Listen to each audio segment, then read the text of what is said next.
All right, so we're going to do a review of figuring out the chemical formula, balancing out the charges. But before we do that, I just wanted to make sure I included um, how to name the transition metal ions. So when you're naming an ionic compound that has a transition metal, you have to include the Roman numeral that tells you the charge. So iron could be +2 or +3. So you just do iron 2 chloride, and that's how we say it when we read it. Iron 2 chloride. All right, pretty straightforward. I'll just erase all that so I have room. All right, so let's take a look at balancing and doing chemical formula. So this is just for chemical formula on ionic compounds. They're held together by the electrostatic forces. So remember in our tug of war scenario, right? When you have an ionic compound, you have a metal and a non-metal, right?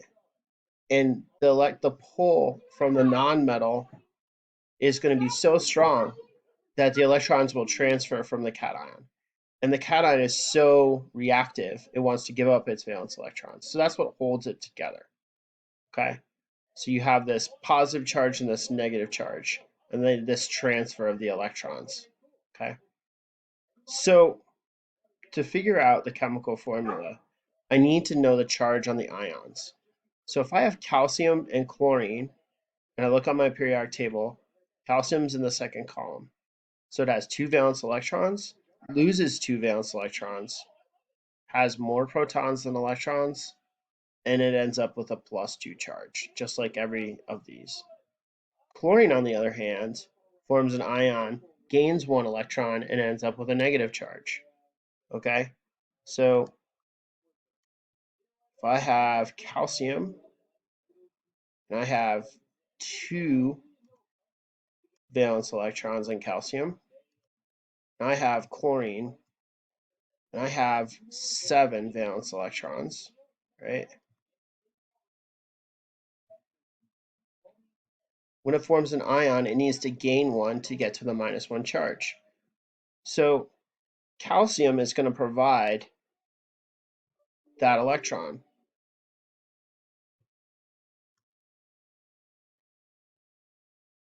All right.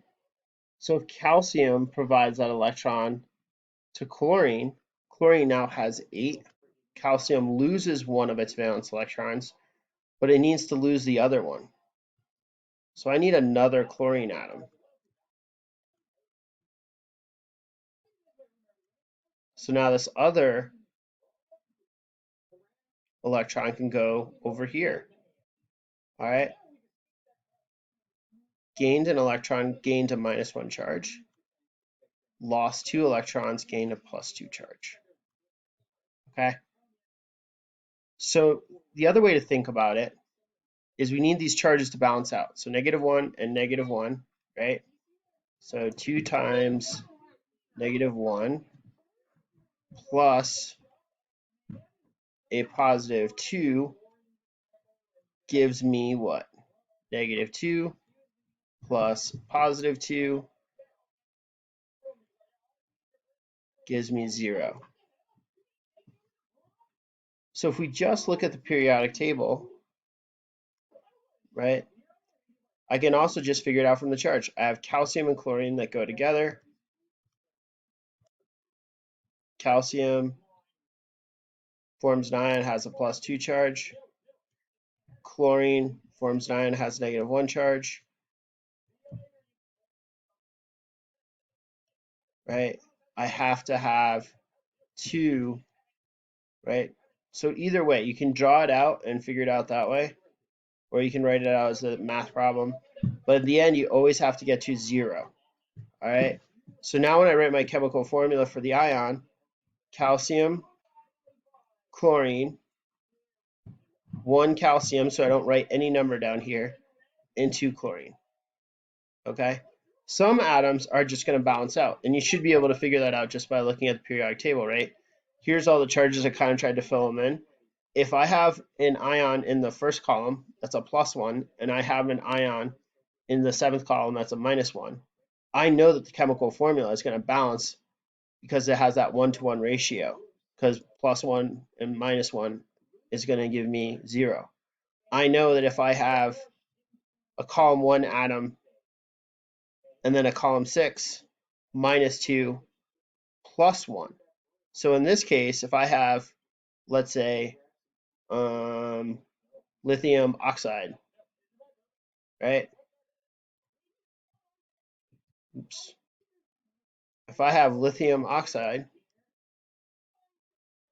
Li, right? So in the first column, +1, I have oxygen -2. I'm going to need how many lithium? +1 plus -2. I want to get to 0. So I need 2 lithium and 1 oxygen. So in this case, I'll have a chemical formula, right? And remember, this is just for ions, right? So that is, oops, why did that? So it's supposed to be a 2. There we go. That looks better. All right, so that's how I write my chemical formula. And the way I say it is lithium oxide. So now if I have iron, let's say I have iron 2 and I have oxygen, right? So this one is going to be FeO because they balance out, right? So if I have a transition metal, I'm doing the chemical formula. I just need the symbol. Why do you think I don't need anything else to tell me what the charge is? Because I can figure it out from the chemical formula what the charge is. I can go backwards. So let's say I had iron 3 oxide, all right? +3 -2, right? In this case,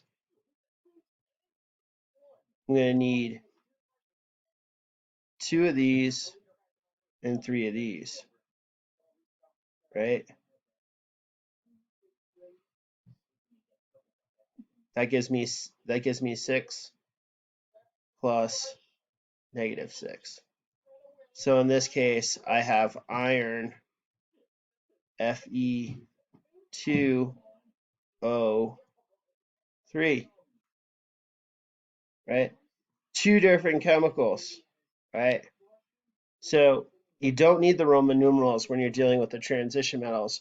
You just need the balanced chemical formula. All right. Hopefully that that was all review. Like I said, I have an extended video to talk about finding the charge that may also offer you guys some more practice. So that should be plenty of examples to help you get through milestone 1. So if we're going back to our document, you should be able to figure this one out. So by the end of this, you understand how to name metal ions, transitional metal ions, non-metal anions, right? You understand how to put those 3 things together, right? So that you can properly name the compounds and how to fill in a balanced chemical formula where the net charge is 0, right? And you can fill out the question marks that I have here. So then if you're moving on to your resource, what I want you guys to include is some sort of visual representation of how you name the different ions, right? How to name them and how to balance the charge, right? So you want to name a chemical formula, name an ionic compound, and also be able to explain how to balance the chemical formula, all right? So that should be half of your resource right there.